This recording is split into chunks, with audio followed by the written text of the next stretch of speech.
Merci à vous.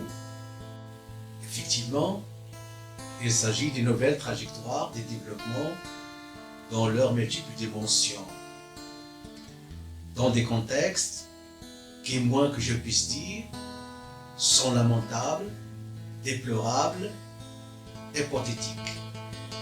À l'heure d'une crise sanitaire inédite, due à la pandémie du Covid-19.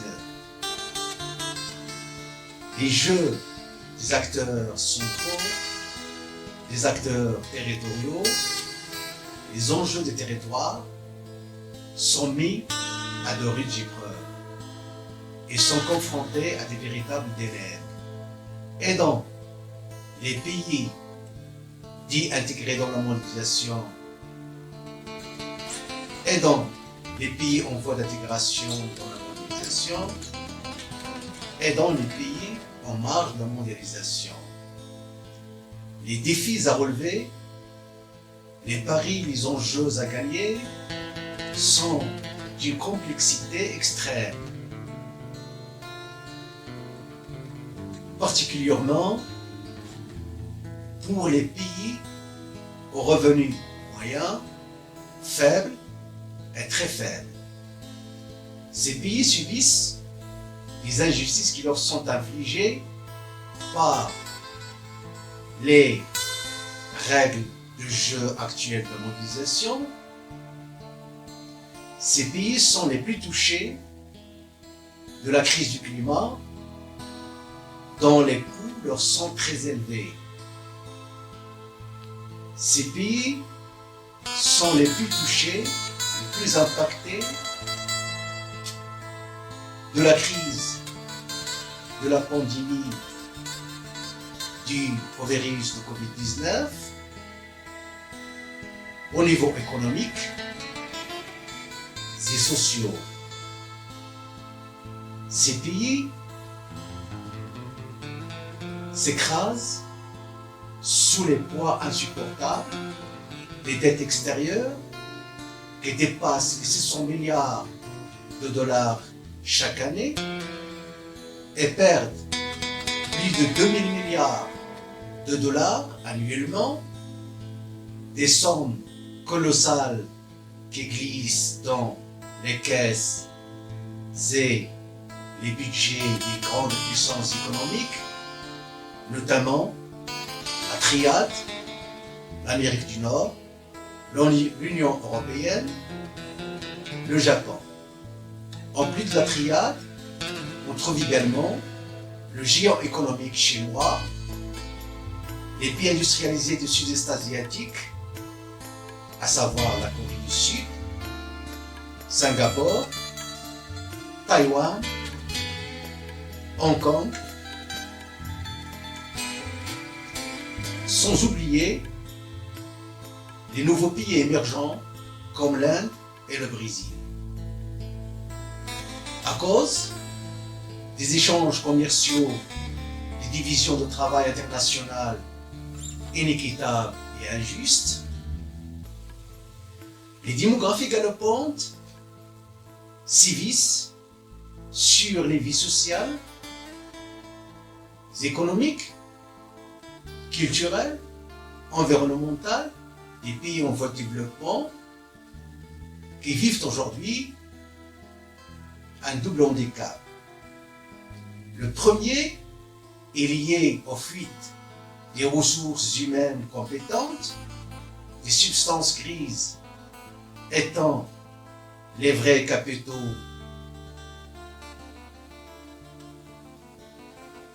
Le deuxième handicap touche aux incapacités de ces pays de décoller politiquement, démocratiquement, économiquement, socialement, culturellement, environnementalement. Les chercheurs, les experts de l'économique, du social, les organisations internationales à caractère économique, financier, conviennent à l'unanimité que les économies de ces pays ont réalisé une croissance allant jusqu'à 7 à 8% de leur PIB, produit intérieur brut, qui leur a permis de multiplier au moins par 2 leur richesse sur la période des 20 dernières années. Ces performances sont dues à 3 faits objectifs. 1. Les processus de libéralisation de leurs économies. 2. Les politiques de privatisation. 3. Les politiques de délocalisation suivies par les pays développés. Paradoxalement, ces performances ont profité à des groupes sociaux et pas à d'autres, malheureusement. Les taux de chômage n'ont pas reculé. Au contraire, elles ont atteint des proportions frustrantes. Les autosuffisances alimentaires et d'équipements restent des vœux pieux.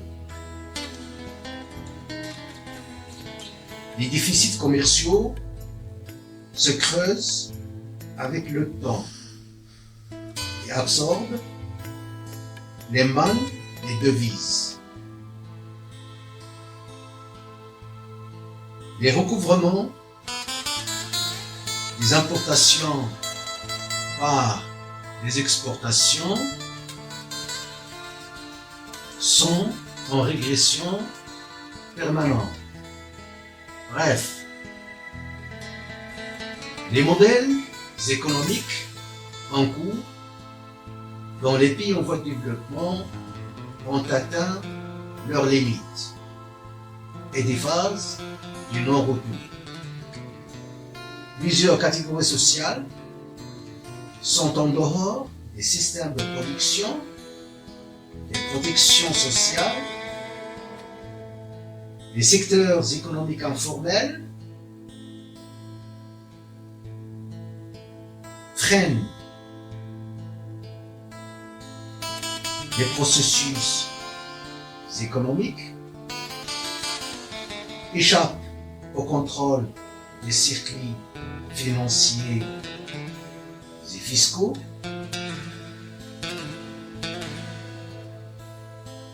les législations établies, ces secteurs informels favorisent les pratiques économiques mafieuses et détruisent d'une manière systématique les économies de ces pays et ouvrent la voie large à des alliances, à des mariages entre l'argent sale et le monde corrompu de la politique.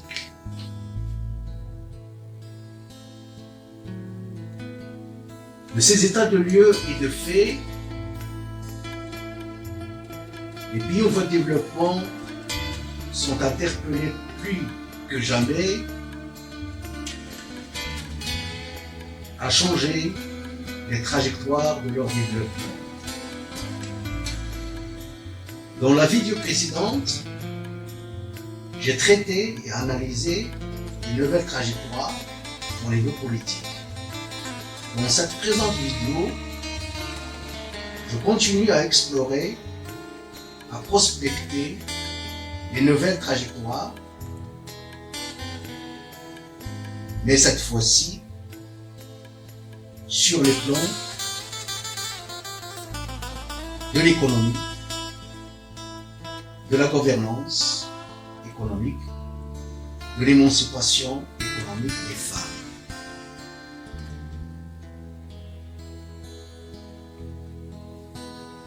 En effet, les nouveaux modèles de développement économique peuvent et doivent être conçus à la lumière des finalités génériques des développements territoriaux équilibrés, équitables, transparents et durables, qui sont la rigueur, l'efficacité économique et les justices sociales, spatiales, climatiques.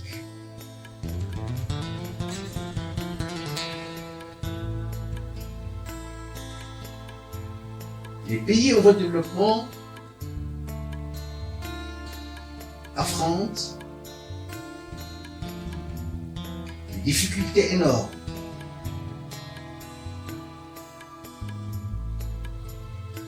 ce qui les mène à trouver les bonnes voies et d'être dans l'obligation de mettre en exergue des réformes économiques profondes afin d'éviter l'anarchie économique, voire même le chaos économique.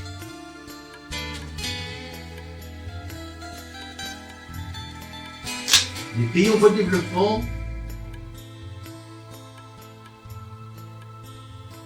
doivent parier sur des stratégies, des politiques visant d'une part la consolidation des acquis économiques et d'autre part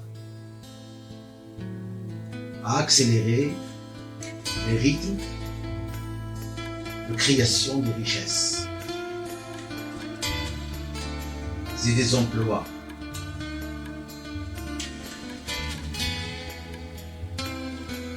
À corriger les affres économiques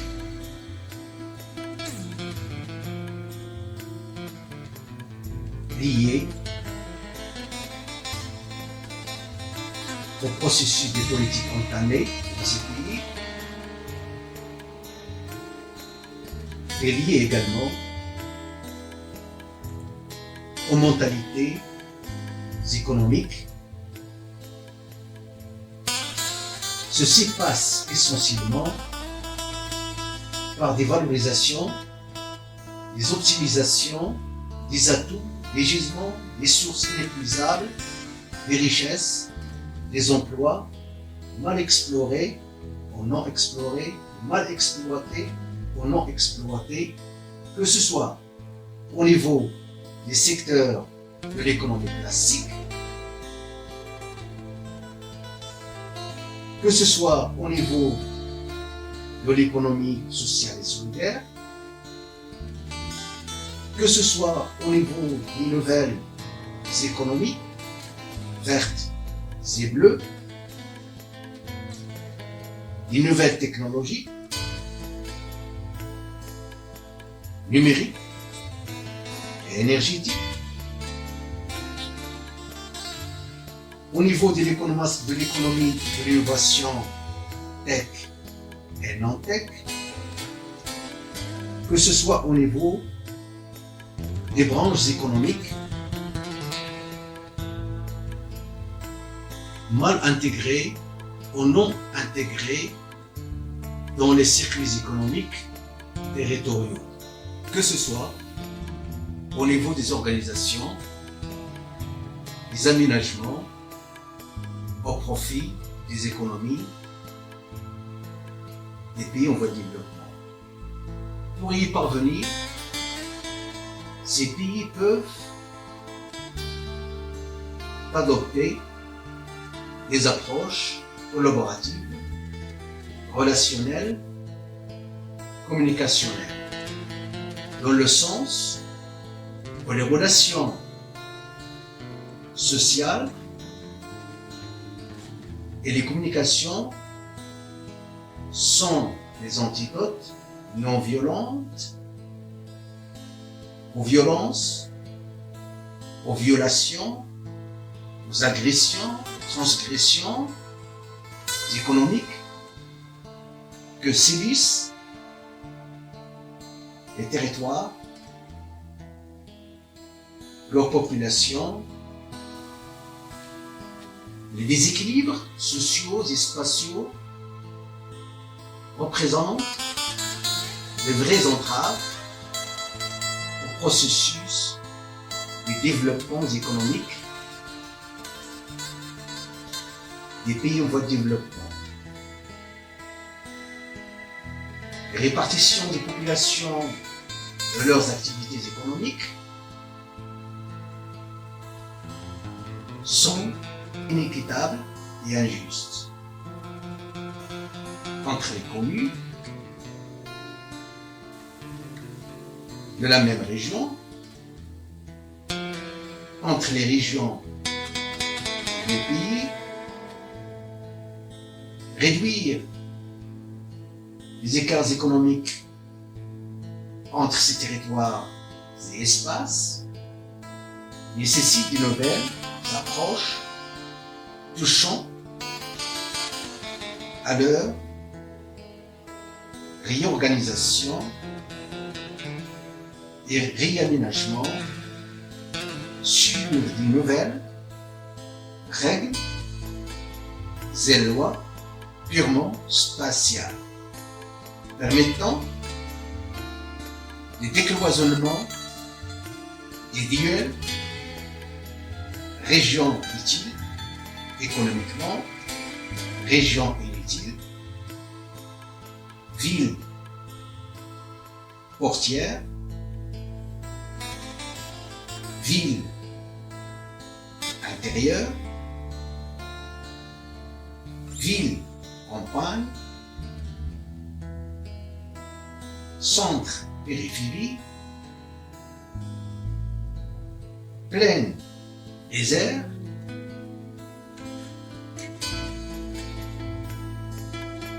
afin de réaliser le développement économique équilibré, équitable, spatialement. Désormais,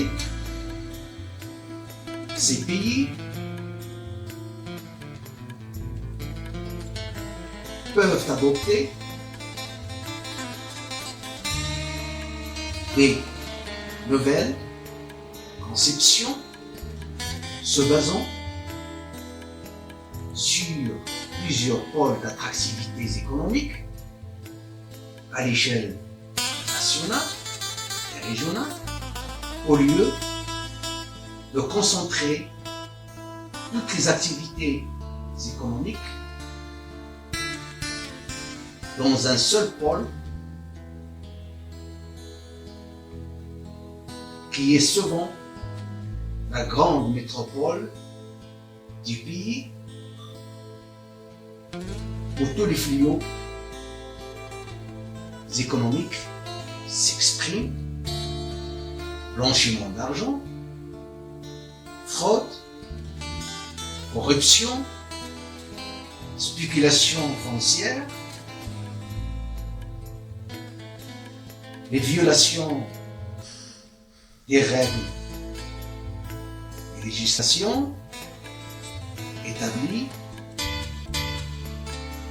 économiquement, où les mots avec AUX de société se manifestent: crime, drogue, pédophilie, suicide, délinquance juvénile, prostitution, etc.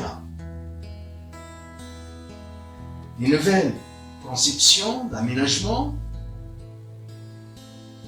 peuvent se reposer sur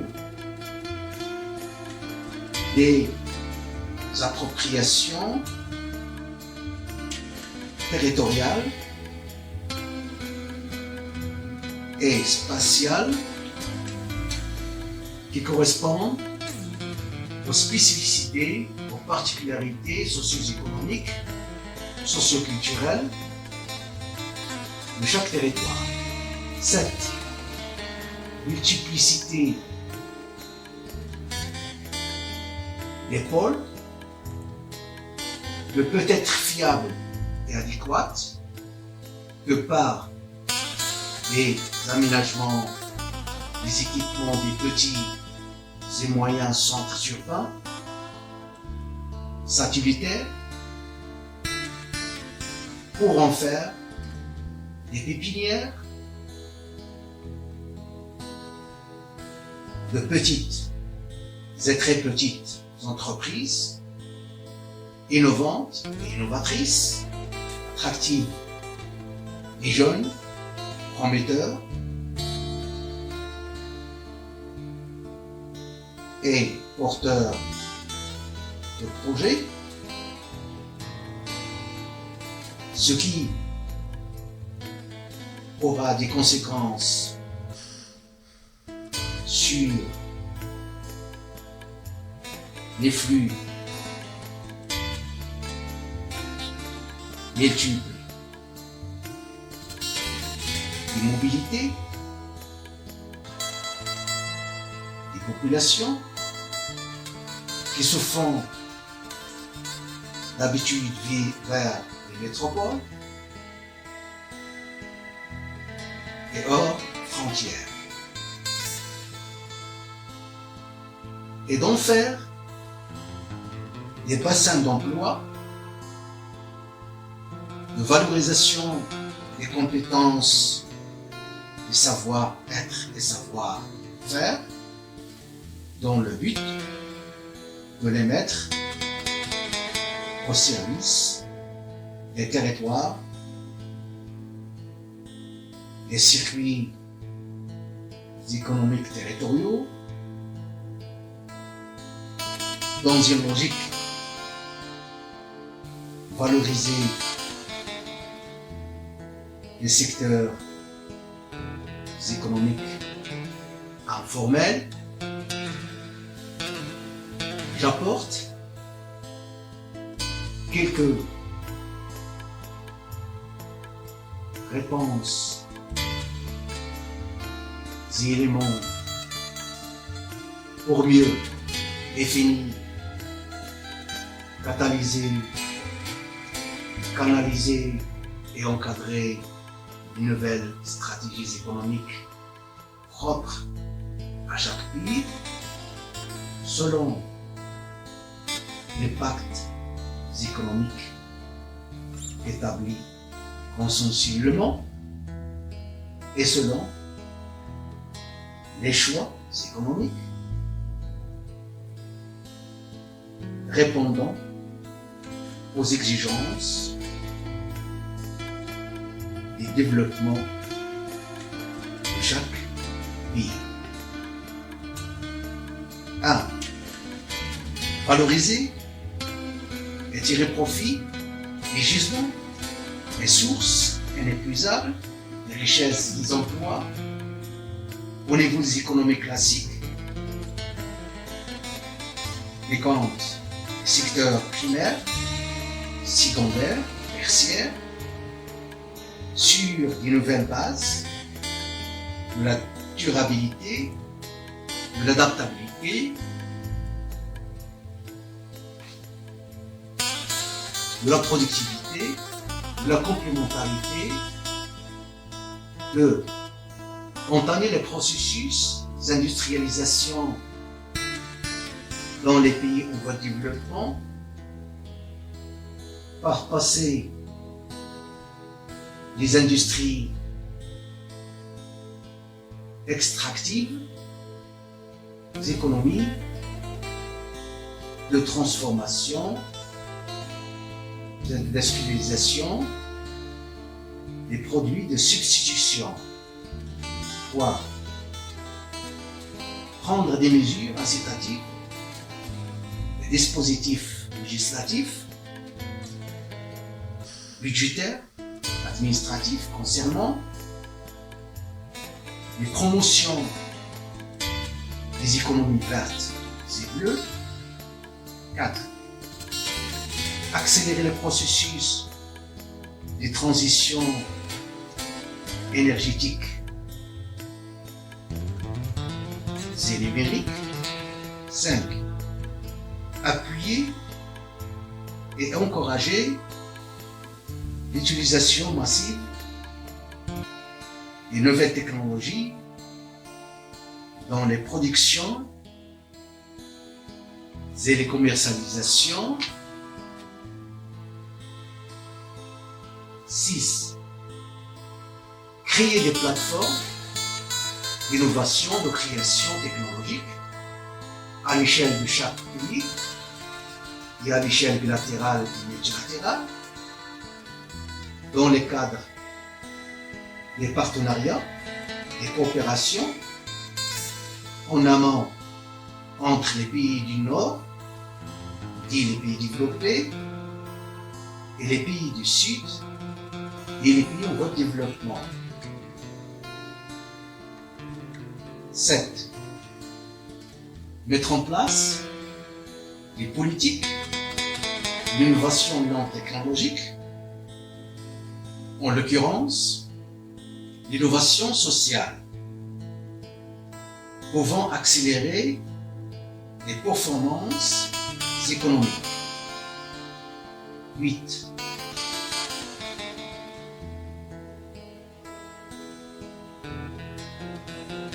Consolider les rôles joués par les États des pays en voie de développement dans le monde de la recherche scientifique et technologique et dans les mondes de la production. Ces rôles se veulent de lien, de proximité. 9. Faciliter l'adhésion des acteurs et opérateurs économiques aux réseaux supranationaux et aux espaces mondialisés qui centralisent les dynamiques de développement économique. 10. Créer des institutions de coordination, d'échange, de partage, de synergie entre les acteurs économiques territoriaux. 11.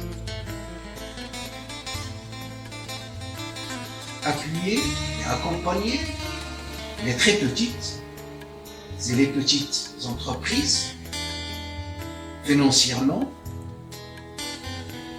et techniquement. Entamer les synergies dans le domaine des créations, des innovations, des échanges entre les entrepreneurs et les entreprises économiques à l'échelle territoriale. 13. Mettre en place des politiques de durabilité des agricultures par des réformes foncières agricoles qui profiteront aux petits agriculteurs et leur donnant des possibilités aux fonciers dans des visions globales touchant aux réformes des agricultures, de sorte de valoriser les utilisations des technologies agricoles dites populaires, dont l'Inde est le pays présentateur de ces technologies. 14. Créer une classe moyenne agricole qui prendra les commandes des mutations et transformations économiques et technologiques des espaces ruraux, des zones reculées. 15. Moderniser les codes de travail sur les bases de gagnant-gagnant et pour les employés et pour les entrepreneurs, tout en favorisant les solidarisations et mutualisations pour faire face aux vulnérabilités des emplois. 16. Promouvoir et soutenir les entreprises de l'économie sociale et solidaire pour en faire les principaux leviers du développement économique territoriaux. 17. Investir dans les économies de l'espace qui connaissent aujourd'hui dans les pays en voie de développement des taux de croissance entre 7 et 10%, devenus incontournables dans les processus des développements économiques. 18. Intégrer les secteurs et les branches économiques comme la culture, l'art, le sport, l'information, la communication, les capitaux immatériels dans les circuits économiques territoriaux, qui sont des véritables leviers pour l'insertion des jeunes par l'économie. Les économies des pays en voie de développement sont appelées plus que jamais doter des territoires des chartes d'investissement qui prennent en compte les spécificités, les particularités socio-économiques territoriales. Les nouvelles trajectoires des développements économiques nécessitent des gouvernances économiques qui ne peuvent être bonnes et fructueuses qu'à partir des décentralisations, des déconcentrations économiques qui sont des cadres fiables et adéquats, des utilisations convenables des ressources humaines, naturelles, construites, les synergies entre les opérateurs économiques, entre ces derniers et les autres acteurs, de toutes les tendances étatiques, politiques, civiles et privées, et doter aussi les territoires des chartes de fiscalité justes et équitables sur des bases des accomplissements des devoirs de citoyenneté. Les États doivent et peuvent investir dans les infrastructures de base en partenariat avec les secteurs privés afin de donner à chaque territoire les chances de décoller économiquement. Les déficits des économies de l'innovation doivent être surmontés et dépassés pour donner aux entreprises tous les moyens d'être compétitives, concurrentielles, ce qui pourra instaurer des climats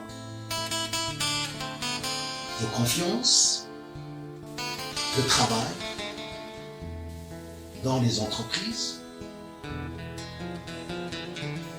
Désormais, l'échelle territoriale s'avère très importante dans les processus de financement, de création, de l'innovation, de rénovation,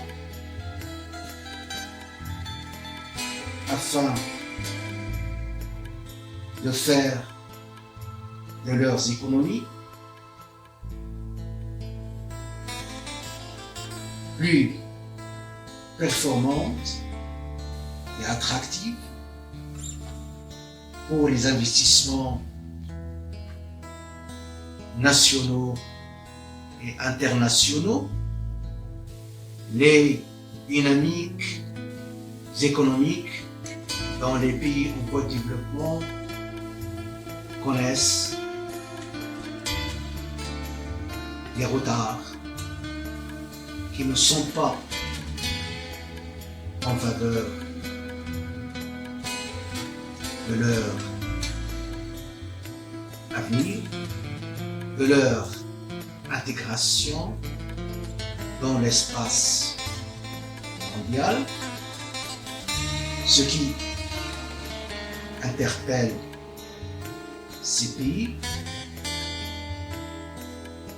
à être décisifs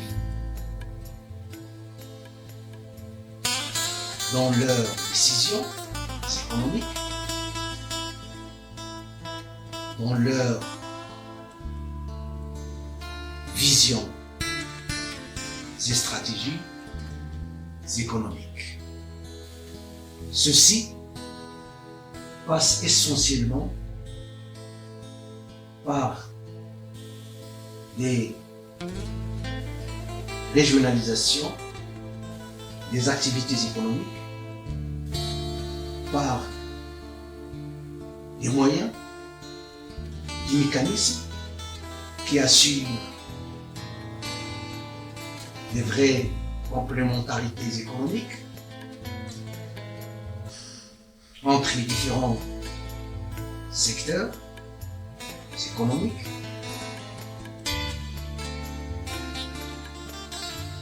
ce qui pourra globalement être bénéfique et pour chaque pays et pour sa grande région et son intégration dans le système de la mondialisation. Les pays du monde se catégorisent selon les types de populations représentatives en trois catégories principales. La première catégorie regroupe les sociétés qui comptent plus de femmes que d'hommes. Par exemple, le Rwanda, le Maroc. La deuxième catégorie englobe les sociétés dont le nombre des femmes est plus petit que le nombre des hommes. Par exemple, la Chine. La troisième catégorie enveloppe les sociétés qui comptent autant de femmes que d'hommes. Ce qui m'intéresse dans cette catégorisation, ce sont les défis à relever et les enjeux à gagner de ce qui ressort des conditions des femmes dans les pays en voie de développement, de leur participation dans les vies économiques. 80%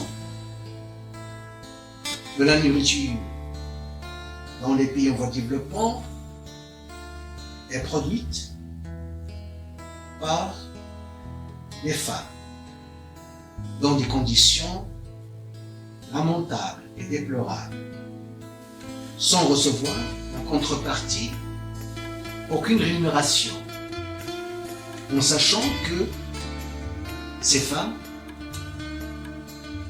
sont des grands moteurs de changement sociaux, sociétaux, économiques. Particulièrement dans les zones rurales et reculées. Ceci se fait